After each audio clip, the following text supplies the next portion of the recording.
Во вестите на МНЕТ телевизија ќе гледате: фотоволтаици се поставуваат на општински институции во Штип и Берово. Проектот за зелена трансформација со цел да се заштити електрична енергија, а средствата да се искористат за помош на институциите.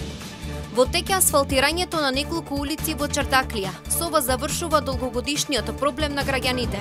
Дополнително ќе се изврши поврзување со населбата Балканска со нов тротоар и ќе се постави детско катче. Да се промени начинот на грење во домакинствата и институциите во Берово со цел да не се загадува воздухот во Малешевијата. Градоначалникот Пекески апелира граѓаните да ги исчистат навремено своите оџаци. Со 2 специјални награди, статуетки и 2 благодарници плакети се здобија учесниците од фолклорната група Копачка од село Драмче Делчевско на меѓународниот фолклорен фестивал Пеце Атанасовски во село Долнини Прилепско. Почнуваме веднаш по рекламите. Останете со нас.